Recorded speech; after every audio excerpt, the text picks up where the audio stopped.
Oh, so that is why my hackers have been so pesky and agitated since the new solar cycle started on Christmas Day. New year, new solar cycle. A new sunspot is emerging in the sun's southern hemisphere, kicking off the new year with a rare bit of solar activity. So, the first day of our new decade, we have a sunspot and a little bit of activity. So, that's quite a good omen for those of us excited about a badass solar cycle 25. Maybe 2020 won't be as quiet as 2019. Yeah, maybe the sun is not going to flatline. Maybe nobody can predict the sun. Maybe the sun is magic, and you got to wait and see what is going to happen. We have polar stratospheric clouds continued. A spectacular display of polar stratospheric clouds that began 2 days ago is still going strong around the Arctic Circle. This picture, taken on December 31st by Per Anders Gustafsson and Jukka Yashasvari, Sweden, shows why some onlookers mistake them for daytime auroras. Oh, those are beautiful. It almost looks like oil in the sky, which is weird. So yeah, 2020, 0 sunspotless days. And if you'll notice, 2019 only had 13 more than 2008. So was the solar minimum really that grand? Okay, let's get to the weather. But first, earthquakes. I'd really much rather have everybody get along than have some Thunderdome gang fight. Except for 2 men enter, 1 man leave. It's 1 gang enter, 1 man, me. Okay, so we've had a lot of earthquakes, like I was saying. A lot of these are 5s. Russia, this counts as Alaska, and you had some 5s over there. And so we've had some 5s and 4s all day across the board. And so luckily, we didn't have any 7s in December, earthquakes. And hopefully that trend will continue. But sometimes if you don't get large earthquakes, then it seems like pressure might be building up. But we are staying tuned, and we are on our earthquake watch due to all gas giants being on the same side of the sun and the Saturn and Pluto conjunction on the 15th for another 2 weeks. Jay Albrecht is letting us know the 18Z GFS continues to go bonkers with snow starting around the 10th with very cold snow temperatures. Would likely be higher. Look at the cold air just north of the border at 23 hours and how it plunges into the area afterward. Would be epic if it verified, but we're not betting on it. It's 10 days out. I don't know. It could be one of either really hot or really cold. Chris Crepons, whose favorite meal might be crepes, is letting us know we had a heavy snow and icing discussion from the WPC. A probabilistic heavy snow and icing discussion. I already said that. Day 1 to 3. Pacific Northwest through the northern and central Rockies. Mid-level energy and strong divergence along the leading edge of the powerful upper jet will continue to support areas of organized precipitation. So we got icing and snow for the Pac North, which have been getting hit pretty hard over the last few weeks. Jennifer Ablon reminding us that life is beautiful if you get away from the computer. Cranky weather guy with the innuendo tweet. Innuendoing what? I don't know. Active down there. We got a flood warning in Louisiana, barely. Alabama, Mississippi, Tennessee, and part of Georgia. Then we got high wind watch and some flood warning in South and North Carolina and small craft rip current. And Cranky Weather Guy is the king of weather Twitter because he's the best. Happy New Year to everybody out there. I hope you've had a great day. I've had a great day so far. I've been cleaning my apartment. Now let's all be supermen and women. And remember, it's better to have egg on your hat than egg on your face. And I guess it's best to have fried egg on your plate over easy. But I guess, egg on your face never killed anybody. Tyler Hamilton, this looks fairly reasonable to me. Watching for some rain mixed with wet snow, potentially changing to wet snow over higher terrain Thursday evening across parts of London Major. Nah, that looks Canadian. Totally Canadian. Michael Van Treese letting us know Mother Nature doing her thing as Mount Etna in Italy, which is a volcano, is blowing smoke rings. Smoke rings must feel like the luckiest guy on the planet. The King Nero is hinting at a major icing event for the Northeast on Sunday night. Yeah, that would be a lot of ice, possibly snow, possibly sleet, possibly mixed precipitation, possibly sleet turning into snow, which freezes and then just turns into mush. Mush, you doggies. Oklahoma had a gorgeous sunset alert to close out the first day of the year. Dave Dickinson, who's an Astro guy, letting us know, hey, first launch of 2020. Well, sort of. Asterisk, probable. A test launch of a sub-based Trident missile was seen off of Atlantic coast, Florida, early this AM. No confirmation as yet from the U.S. Navy, because we had a mysterious object with a trail of fire spotted along Florida coast. And so some people were like, no, dude, that's just an airplane with flaming contrails. And I'll get into this story later because it is my fundraiser. I do it at the beginning of the month, and I got $473 to go. And so I'll be knocking out the videos over the next 56 hours. We guys still got $437 to go. And this is not a good font. Sorry, I put it in Broadway font just to kind of jazz it up. But no, it looks bad. That is a 5, a 4, a 3, and a 0, Birdwood Road, 416, Houston, Texas, 77096. I got a PayPal, a Venmo, a Cash App, and a Patron.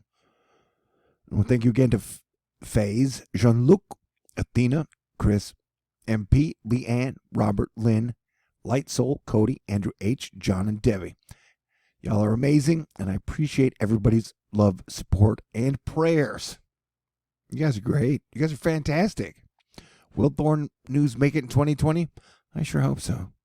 Yeah, it would seem like the main component of having the stock markets do well is having the central banks of the world do quantitative easing or repo or some type of, major dilution of their currencies. So that's the thing, man. If they print a lot of money, then yeah, stock markets go higher. Man, solar maximums are so much more fun than solar minimums. I gotta tell you, I'm getting really excited. We've got a new, as of yet, unnumbered sunspot on the solar limb rotating into view for the first day of 2020, breaking the recent 4-day-long spotless stretch. So yeah, we had 4 whole days without sunspots, bro. 4 whole days. Nathan the Nerd, who's a Astro Fight Club ass kicker. He's got his own YouTube channel. You should check him out. Despite the fact this is 2 weeks out, this is pretty impressive. Category 5 landfalling cyclone in Australia. It's very impressive. However, it probably won't happen. Yeah, maybe not at 919 millibars, but with a major volcano eruption in New Zealand, which is only 900 miles away, anything is possible. And we have seen some of the worst wildfires we've seen in modern history happen in Australia in the last few weeks. So something is happening there. And so I would keep an eye out, though I'm sure they could definitely use the rain. But I'll keep you guys posted for sure. And thanks, Nathan. You've done an incredible job this last year.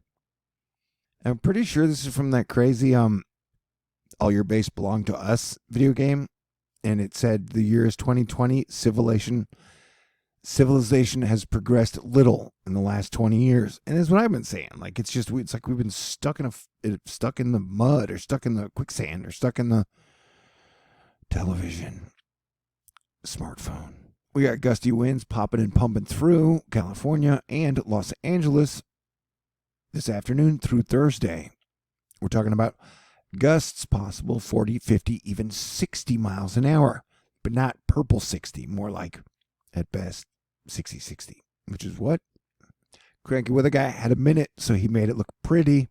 This is Saturday and Sunday evening, which would bring rain up to, like Virginia, New Jersey, Rhode Island, and New York would get locusts.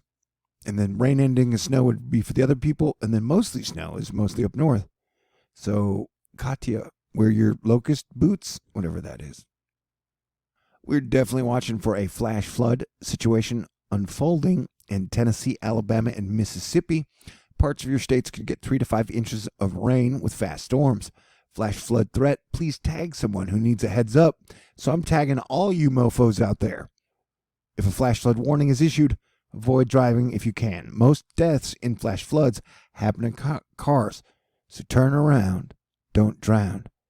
Dumbass. I don't like calling you dumbass. Kurt Busiek resisting and dropping the hard truth. The naming system that results in the decade names like 1980s and 1820s are a year off from the naming system that currently results in century names like the 20th century. But that's cool. They don't actually have to fit together.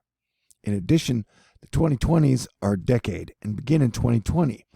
They're not the third decade of the 21st century of the Gregorian calendar. That's 2021 to 2030. But they don't have to be because they're not counting from some retroactive year one. They're counting from January 1, 2020. Okay, now that we've cleared that up, Drudge Report letting us know luxurious doomsday-proof bunkers becoming more alluring to the ultra-wealthy. Although it could get doomy inside once, you're not trained for being underground the whole time. And if you've been used to being a part of a civilization and then just like living in underground with, I don't know. I'm saying I would not let society fall apart. That has been my opinion the whole time. You can't prepare for total destruction and doom and chaos, man. It's best to just prevent it. All right, they found that giant sloths in South America excavated enormous tunnels during the Pleistocene era. These remarkable megaburrows preserve the claw marks from the beasts that engineered them. More details here. Giant sloths are now geokin, as any burrow that big that remains stable long requires geotech skills. And we're going to put a big asterisk behind here. This will be one of the stories I will cover in THORnews' my fundraiser video palooza that shall go on tonight, tomorrow, and the next day. New rule, anyone who digs a tunnel that stays stable for 8,000 to 10,000 years gets an automatic pass intro to geology for engineers. Scalloped roofs earn a few bonus points for stylish incorporating form to function. Digging the first section and removing the loosened material, resting for a while after the strenuous work. Digging the second section, cleaning the rest of the tunnel, and resting. Yeah, I don't know, man. You can conspiracy theory this one up, but tell some jokes. That's what I'm going to do in that video. Check it out later if you want to. Jim Tang, which is the the astronaut's #1 favorite drink. I screwed that joke up. Oof, me. I'm happy to see the cold on the best coast, though, and best is subjective, Jim. Eric Fisher, all the meteorologists planning their trip to Boston for the AMS conference can't wait to get crushed by a blizzard. Nature, LOL, ha ha ha. Smack dab in a fat January thaw. So it looks like the central to east part of the United States is going to get a torch or torch asterisk for the second half of January. And then the mountainside, the West Coast, will be pretty cold, freezy. Can't wait to see Jen Bartel's X-Men version of Dreamcatcher. All right, so it looks like as the Pacific moisture combines with the Gulf of Mexico moisture, we're going to be looking out for some possible tornadoes in the toes of Louisiana and part of possibly Alabama and Mississippi, I would guess. And so I think the GFS is still underdoing the precipitation a bit, but look at that. The green is heavier rain, so that would be a lot of heavy rain for a lot of areas, and then cold and snow following behind it. And this is just over the next 48 hours. And then you get your next storm coming into the Washington, BC, Canada, Oregon area. And we're looking at a pretty decent stripe of red, although, on a scale of 1 to 10, it's not totally horrible, but it will be for certain areas, I imagine. And then they're going to continue to get pounded. But I would watch out for this because I would guess we could see higher totals of 5 or 6 inches in some spots. Yeah, I think the place where they speak the Queen's English is going to get hornswoggled by wetness and storms. But look at how beautiful this thing is, man. Mother Nature is just so wild. Yeah, you got a lot of that right there is a pretty decent amount of moisture that will be adding with this moisture stream. Actually, that's coming over from the Baja area, if I can move it over. So, yeah, there's going to be a potential for a lot of rain. The most moisture in the Dragon's Tail is over by New Zealand, between New Zealand and Hawaii. And there's a lot of moisture heading towards Australia. Let's hope it gets there soon because that place is totally on fire. And I hit the button too soon. Nobody likes that. Okay. I'd given a volcano and earthquake signal for the Caribbean area earlier, like a week and a half ago.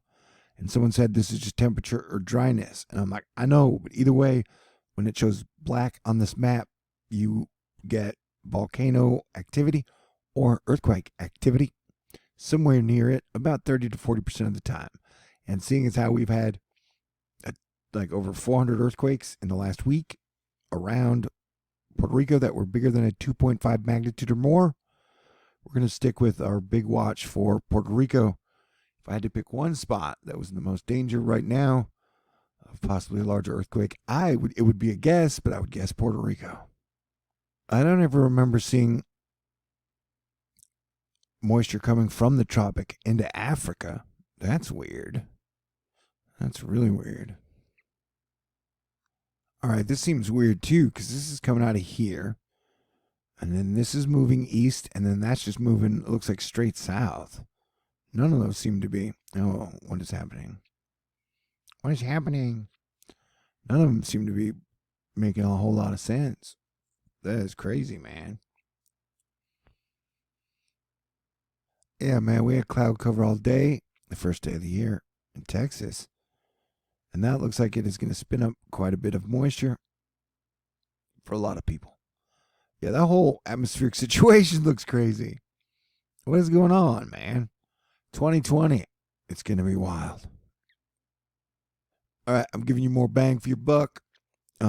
Technically, I give it out to free for everybody, and then I hope it returns back to me during these beginning of the month fundraisers where I got to pay rent. Okay, so we got the multiple moistures coming in, and so this would be the heavy rain part. That doesn't look as bad, but like I said, I think it's underselling the moisture. We are getting some low action, and that's 991. Earlier when I saw this, it was, whoa, you skipped too fast, buddy. That's 985. So that would be a 985 low, which would be like a Category 2 hurricane, though it won't have the big spin up like that a normal hurricane would, but it puts the moisture on the outside side. And this is Sunday. So I think no matter what, we're watching for a possible serious storm on Sunday, which is only a couple days away. I'm going to line up my thingy. Okay. And then gets to 971 as it moves out over Nova Scotia. We get more crud coming in up into the northeast. You get more moisture. Another low system that punches up. And look at that thing. Whoa, dude. That'd be a Category 2 hurricane hitting BC Columbia. And this is only, 7, 8 days out. That's wild. Yeah. Remember, they had 3, 6 wait, crap. Because Cranky's got us watching. Cranky's the best, dude. Cranky's got us watching for a big storm between the 6th and the 11th. And this would definitely fall in this window because it would be the 11th. And so then you would be getting the West Coast pounded. And then Central United States and the East Coast. Look at that, though. Oh, why you keep jumping? Look at that. That would be a nasty mess. It's less than 10 days, so we can take it semi-seriously. Yeah, that would be ugly. I mean, Astro Fight Club, we were built to survive. And then it's got another quick storm right after it. Ooh, what is that? Now, this is near the end, so you don't have to take it seriously. But look at that purple, man. You see that purple color down in Texas? It's crazy, and I want a snow day. I definitely want a snow day. I was like, let's check out what's happening over the pond. And this was a frame and that's 955. That would make it a category 3 or 4 hurricane. Although I guess it's not tropical, so it's not a hurricane. And we now have the spinning wheel of death, but it's in gray, which is much easier to deal with than the colored one that you would get on a Mac. Okay, well, now we're watching for, we'll let it run, for England. That would be a danger to Greenland and, whoa, yeah, it looks like England's going to be getting hit with a couple of storms. Look at that one. They seem to be going north and then dragging the tail over it. Ooh, look at that thing. Yeah, dude. That's a pretty wild weather situation. And so there's no reason to think 2020 is going to be calmer. Wow, look at that, dude. Than 2019, 2018, or 2017. Although we had a pretty great hurricane season for the United States. That does not count for Acapulco. Wait, was it? The Cayman Islands, the Bahamas, that got crushed. Hopefully, we'll have a great hurricane season next year. All right, I am your Planetary Defense Commander, and I survive and thrive off of your contributions, prayers, and donations. If you would like to donate, I would really appreciate it. $473 to go, 56 hours left. It's like $9 an hour. We can do it, right? I got faith. All right, everybody stay cool. I love you, and I'll be talking to you really soon. Peace out. God bless everyone.